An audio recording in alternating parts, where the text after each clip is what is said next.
क्या कभी सोचा है कि कोई देवता समय को रोक सकता है? जब महादेव ने कालासुर के सामने समय को झुका दिया, तब पूरा ब्रह्मांड थर्रा उठा। ये सिर्फ युद्ध नहीं, बल्कि समय और सत्य का सबसे बड़ा रहस्य था। नमस्ते दोस्तों, मैं हूं बी गोविंद और आपका स्वागत है आपके अपने चैनल मोटिवेशनल मंक पर। आज की कथा आपको दिखाएगी कि कैसे महादेव ने अहंकार को तोड़ा और समय को उसकी असली शक्ति दिखाई। तो तैयार हो जाइए, क्योंकि यह कहानी आपके विचार बदल देगी। कहानी की शुरुआत होती है ब्रह्मांड में फैले अंधकार से। कालासुर नामक असुर, जिसकी शक्ति समय की धारा को भी प्रभावित कर सकती थी, ब्रह्मांड में उथल पुथल मचा रहा था। उसने कठोर तपस्या से असीमित शक्तियां प्राप्त कर ली थीं। उसकी इच्छा थी कि काल यानी समय उसके अधीन हो। देवता चिंतित हो उठे, क्योंकि अगर समय किसी असुर के वश में आ जाए तो सृष्टि का अस्तित्व ही खतरे में पड़ जाएगा। देवताओं ने मिलकर इस संकट का समाधान खोजने का प्रयास किया। उन्होंने इंद्र के दरबार में बैठक बुलाई। इंद्र बोले, यह संकट साधारण नहीं है। कालासुर की शक्ति समय की गति को धीमा कर रही है। यदि यह चलता रहा तो ब्रह्मांड स्थिर हो जाएगा। सबकी नजरें एक ही दिशा में थीं, कैलाश, क्योंकि सिर्फ महादेव ही इस समस्या का समाधान कर सकते थे।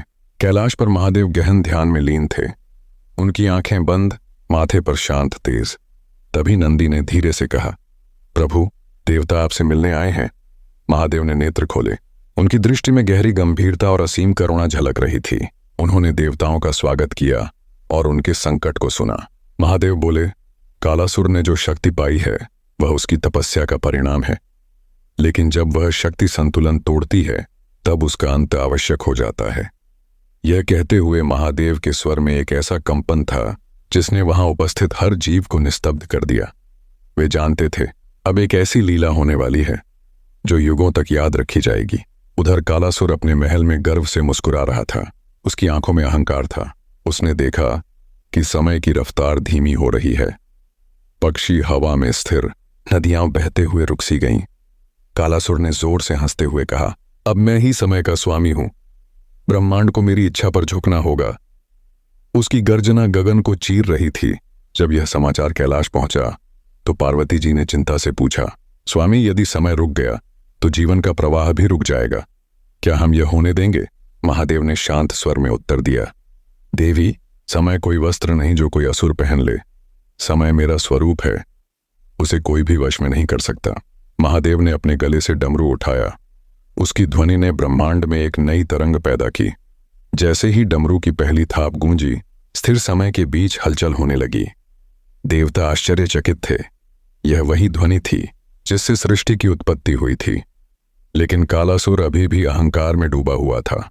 कालासुर ने अपनी शक्ति का प्रदर्शन करते हुए कहा, महादेव, तुम चाहे जो करो, समय अब मेरे अधीन है।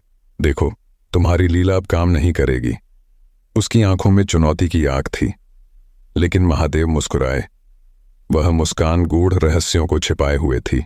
महादेव ने त्रिनेत्र खोला। उनकी आंखों से निकली अग्नि ने आकाश को लाल कर दिया। हवा में कंपन फैल गया। अचानक समय का प्रवाह तेज हो गया। पेड़ लहराए, नदियां गर्जना करने लगीं। कालासुर ने देखा कि उसकी शक्ति महादेव के सामने फीकी पड़ रही है। कालासुर, महादेव की आवाज गगनभेदी थी, तुम्हें लगता है कि समय को बांध सकते हो? समय असीम है, यह किसी का दास नहीं हो सकता। महादेव के ये शब्द ब्रह्मांड के कण कण में गूंज उठे। देवता विस्मय से देख रहे थे कि कैसे समय फिर से अपनी धारा में लौट रहा था। लेकिन कालासुर इतनी जल्दी हार मानने वाला नहीं था। उसने अपने मंत्रों से एक कालचक्र रच दिया। वह चक्र समय की गति को रोकने का प्रयास कर रहा था। महादेव ने चक्र को देखा और बस अपनी मुस्कान से उसके अस्तित्व को चुनौती दी। उनके मन में एक विचार आया, अब समय को उसकी ही शक्ति से हराना होगा। महादेव ने धरती पर अपना त्रिशूल गाड़ा। धरती हिल उठी, पर्वत कांपने लगे। त्रिशूल से ऐसी ऊर्जा निकली जिसने कालचक्र को टुकड़ों में बांट दिया। कालासुर चीख उठा, नहीं, यह संभव नहीं, मैंने समय को रोका था। उसकी आवाज निराशा से कांप रही थी। महादेव ने कहा, जो समय को रोकने की कोशिश करता है उसका अंत निश्चित है। इतना कहते ही उन्होंने अपनी जटाओं से गंगा को मुक्त किया। गंगा का प्रवाह कालासुर की शक्ति को बहा ले गया। यह दृश्य इतना अद्भुत था कि देवताओं ने जय जयकार से आकाश गूंजा दिया। परंतु यह अंत नहीं था। कालासुर अब भी जीवित था। उसकी शक्ति कम हो गई थी, लेकिन उसका अहंकार उसे जीवित रखे हुए था। उसने कहा, महादेव, अगर मैं समय को नहीं रोक पाया तो मैं उसे उलट दूंगा। उसकी आंखों में पागलपन झलक रहा था। महादेव ने गंभीर स्वर में उत्तर दिया, काल को उलटना प्रकृति के नियमों के विपरीत है। यह ब्रह्मांड को नष्ट कर देगा। लेकिन कालासुर ने किसी की न सुनी। उसने मंत्र जाप शुरू कर दिया। उसकी शक्ति से आकाश का रंग बदलने लगा। समय पीछे की ओर बहने लगा। देवता घबरा उठे। उन्होंने महादेव से प्रार्थना की, प्रभु, अगर समय उलट गया तो सृष्टि का अस्तित्व मिट जाएगा। महादेव ने अपनी आंखें मूंद दीं और कहा, अब समय को समय से जीतना होगा। उन्होंने ध्यान लगाया। उनके भीतर से ऊर्जा का महासागर उमड़ पड़ा। महादेव ने अपने डमरू को फिर बजाया, लेकिन इस बार उसकी ध्वनि में एक अद्भुत लय थी। वह लय समय के प्रवाह को स्थिर कर रही थी। कालासुर ने यह देखकर क्रोध से कहा, नहीं, मैं नहीं हारूंगा। उसने अपनी अंतिम शक्ति से एक महावलय रचा जो समय को निगलने लगा। तभी महादेव ने अपना त्रिनेत्र पूर्ण रूप से खोला। उसके प्रकाश से कालासुर का महावलय टूट गया। उसकी शक्ति बिखर गई। समय स्थिर हो गया, मानो पूरे ब्रह्मांड ने एक क्षण के लिए सांस रोक ली हो। फिर महादेव ने कहा, अब समय मेरा है। और वह मुस्कान जिसने इतिहास को बदल दिया। इस क्षण में कालासुर का साहस टूट गया। उसने महादेव के चरणों में गिरकर प्रार्थना की, प्रभु, मुझे क्षमा करें। मैंने अहंकार में अंधा होकर यह पाप किया। महादेव ने उसकी ओर देखा। उनकी आंखों में करुणा थी। उन्होंने कहा, जो अपनी भूल स्वीकार करता है उसे क्षमा मिलती है। महादेव ने कालासुर को वरदान दिया, तुम्हारा नाम समय की गाथाओं में अमर रहेगा। लेकिन याद रखो, शक्ति का उपयोग संतुलन के लिए होता है, विनाश के लिए नहीं। कालासुर ने कृतज्ञता से सिर झुका लिया। देवता झूम उठे। उन्होंने महादेव की स्तुति में आकाश गूंजा दिया। गंधर्वों ने गीत गाए, अप्सराएं नृत्य करने लगीं। यह दृश्य किसी स्वप्न से कम नहीं था। ब्रह्मांड में फिर से संतुलन लौट आया। समय अपने स्वाभाविक प्रवाह में बहने लगा। पार्वती जी ने महादेव से कहा, स्वामी, आपने समय को झुका दिया। यह लीला अद्भुत है। महादेव मुस्कुराए और बोले, देवी, समय को कोई नहीं झुका सकता। समय बस उसे मानता है जो अपने भीतर स्थिर है। यह वाक्य मानव युगों के लिए संदेश बन गया। समय बीत गया। ब्रह्मांड फिर से अपने स्वाभाविक लय में बहने लगा। देवताओं ने राहत की सांस ली। लेकिन महादेव जानते थे यह अंत नहीं था। उन्होंने नंदी से कहा, नंदी, कालासुर के भीतर अभी भी महत्वाकांक्षा की चिंगारी है। यह फिर जगेगी। उनकी आवाज में भविष्य का संकेत छिपा था। उधर कालासुर हिमालय की गुफाओं में तपस्या करने लगा।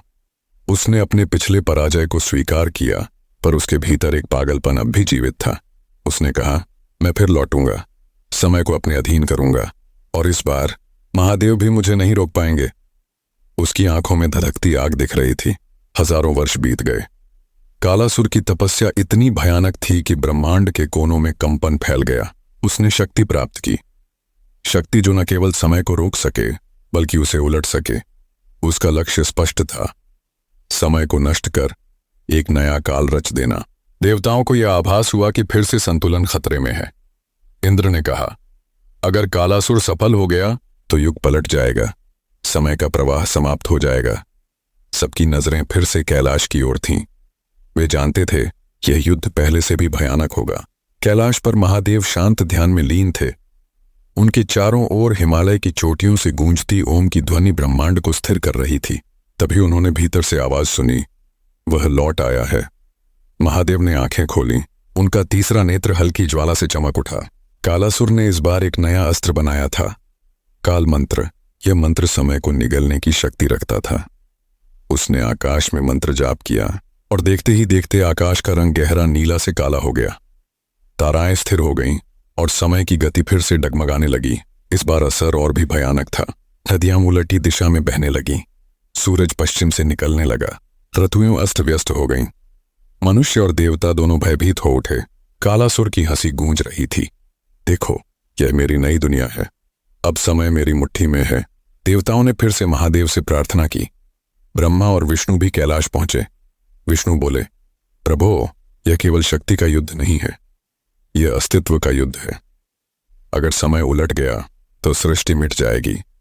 महादेव ने गंभीर स्वर में कहा, तो अब लीला का दूसरा अध्याय आरंभ होगा। महादेव ने अपना डमरू उठाया, लेकिन इस बार उसकी ध्वनि उतनी प्रभावी नहीं थी, क्योंकि कालासुर ने अपने मंत्र से ध्वनि को रोक दिया था।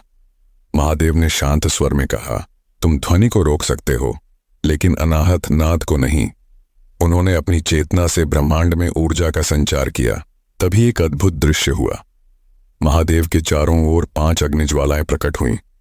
वे समय के 5 आयामों का प्रतीक थीं, भूत, वर्तमान, भविष्य, अनादि और अनंत। कालासुर चकित हो गया। उसने कभी कल्पना भी नहीं की थी कि समय के इतने रहस्य छिपे हो सकते हैं। महादेव बोले, तुम सोचते हो कि समय एक रेखा है, लेकिन समय वृत्त है, समय शून्य है। जो समय को बांधना चाहता है वह स्वयं उसमें बंध जाता है। उनके शब्दों से आकाश गूंज उठा, लेकिन कालासुर हंसते हुए बोला, तुम्हारे दर्शन मुझे नहीं रोक सकते, मैं शक्ति से जीता हूं। कालासुर ने अपने मंत्र का उच्चारण तेज कर दिया। उसके चारों ओर काले चक्र बनने लगे जो ब्रह्मांड की ऊर्जा को खींच रहे थे। महादेव ने अपनी जटाओं को खोला। उनकी जटाओं से प्रकाश के सर्प निकलकर कालासुर के चक्रों को काटने लगे। यह दृश्य किसी महाकाव्य युद्ध जैसा था। पार्वती जी ने यह देखा और चिंता में डूब गईं। उन्होंने कहा, स्वामी, यह युद्ध ब्रह्मांड को नष्ट कर सकता है। महादेव ने उत्तर दिया, देवी, कभी कभी विनाश ही नए सृजन का कारण बनता है, लेकिन यह विनाश असंतुलन का नहीं, अहंकार का होगा। युद्ध तीव्र हो गया। कालासुर ने अपने हाथों में समय की रेत उठाई और उसे हवा में उछाल दिया। रेत के हर कण में समय का एक अंश था। जैसे ही रेत गिरी, समय के टुकड़े टूटने लगे, लोगों की यादें मिटने लगीं, घटनाएं बदलने लगीं। यह ब्रह्मांड के लिए भयावह था। महादेव ने यह देखकर अपना त्रिशूल उठाया। उन्होंने रेत को रोकने के लिए एक अदृश्य ऊर्जा वृत्त बनाया। जैसे ही रेत उस वृत्त से टकराई, वह प्रकाश में बदलकर गायब हो गई। महादेव बोले, तुम्हारा खेल अब समाप्त होने वाला है। लेकिन कालासुर हंसा। उसने कहा, तुम मुझे रोक सकते हो, पर समय को नहीं। इतना कहते ही उसने एक और मंत्र का उच्चारण किया। अचानक पूरा ब्रह्मांड एक ही क्षण में स्थिर हो गया। न हवा चल रही थी, न नदियां बह रही थीं। सब कुछ जड़ हो गया। यह दृश्य देखकर देवता भयभीत हो उठे। ब्रह्मा ने कहा, प्रभो, समय पूरी तरह रुक गया है, अब क्या होगा? महादेव ने उत्तर दिया, अब समय को झुकाना होगा। उनके शब्द गूंजते ही त्रिशूल से ऐसी ज्योति निकली जिसने अंधकार को चीर दिया। महादेव ने अपने भीतर के काल स्वरूप को प्रकट किया। उनके शरीर से करोड़ों सूर्यों का प्रकाश निकल रहा था। उनके माथे पर प्रलय की लपटें थीं। उन्होंने कहा, मैं महाकाल हूं, समय मेरा रूप है, कोई मुझे बांध नहीं सकता। यह कहते ही पूरा ब्रह्मांड कांप उठा। कालासुर ने यह रूप देखा और उसका चेहरा पीला पड़ गया। उसने अपने मंत्र का जाप और तेज किया, लेकिन अब उसकी शक्ति क्षीण हो रही थी। महादेव ने कदम आगे बढ़ाया और हर कदम के साथ समय के कण अपनी जगह लौटने लगे। तभी महादेव ने अपने हाथ से कालासुर की ओर संकेत किया। उनकी उंगलियों से ऊर्जा की लहर निकली जिसने कालासुर को अपने घेरे में ले लिया। कालासुर चिल्लाया, नहीं, यह संभव नहीं। लेकिन उसकी आवाज भी समय के प्रवाह में डूब गई। देवताओं ने देखा कि ब्रह्मांड में फिर से हलचल होने लगी। पक्षी उड़ने लगे, नदियां बहने लगीं, सूरज अपने स्थान पर लौट आया, समय फिर से बहने लगा। यह दृश्य मानो ब्रह्मांड के पुनर्जन्म का संकेत था। महादेव ने शांत स्वर में कहा, यह लीला यहीं समाप्त नहीं हुई है। जब तक जीवों के भीतर अहंकार है, समय को बांधने की मूर्खता होती रहेगी। उनके शब्द सत्य का उद्घोष कर रहे थे। कालासुर अब पूरी तरह शक्तिहीन हो चुका था, लेकिन महादेव ने उसे नष्ट नहीं किया। उन्होंने कहा, तुम्हारी शक्ति का अंत हो गया है, अब तुम केवल समय के साक्षी रहोगे, स्वामी नहीं। और महादेव ने उसे एक गहरे ध्यान में भेज दिया। देवताओं ने महादेव की स्तुति करते हुए कहा, प्रभु, आपने न केवल कालासुर को हराया, बल्कि समय के रहस्य को भी प्रकट किया। महादेव ने बस मुस्कुराकर कहा, रहस्य वही है, समय को कोई नहीं बांध सकता। जब कालासुर पराजित हुआ तो ब्रह्मांड ने राहत की सांस ली। समय अपने प्रवाह में लौट आया। लेकिन यह घटना केवल एक युद्ध नहीं थी, यह ब्रह्मांड के लिए एक संदेश थी कि समय किसी का दास नहीं बन सकता। समय केवल उस शक्ति को मानता है जो भीतर स्थिर है। महादेव ने पार्वती जी की ओर देखा और कहा, देवी, जो व्यक्ति समय को जीतना चाहता है वह हार जाता है, लेकिन जो स्वयं को समय के साथ प्रवाहित कर लेता है वही अमर हो जाता है। यह वचन युगों तक मानवता के लिए मार्गदर्शन बने। देवताओं ने पूछा, प्रभु, आपने समय को क्यों झुकाया? महादेव बोले, मैंने समय को नहीं झुकाया, मैंने अहंकार को झुकाया। समय को कोई नहीं झुका सकता।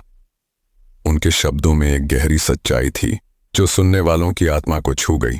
कालासुर अब मौन था, उसकी आंखों में पछतावा था। उसने कहा, प्रभु, मैंने अपनी शक्ति को अपनी विजय समझा, परंतु शक्ति का अर्थ विनाश नहीं, सृजन है। महादेव मुस्कुराए और बोले, तुमने यह सत्य जान लिया, यही तुम्हारी मुक्ति है। महादेव ने उसे ध्यान की मुद्रा में भेज दिया। कालासुर एक गहन समाधि में लीन हो गया। समय के खेल में हारने के बाद उसने स्थिरता में जीत पाई। यह दृश्य किसी महान उपदेश जैसा था। उसके बाद महादेव कैलाश लौट आए, लेकिन उन्होंने ब्रह्मांड को एक अद्भुत उपदेश दिया। जो समय को बांधना चाहता है वह स्वयं बंध जाता है। जो समय के साथ प्रवाहित होता है वही मुक्ति को पाता है। यह संदेश अनंत युगों तक गूंजता रहा।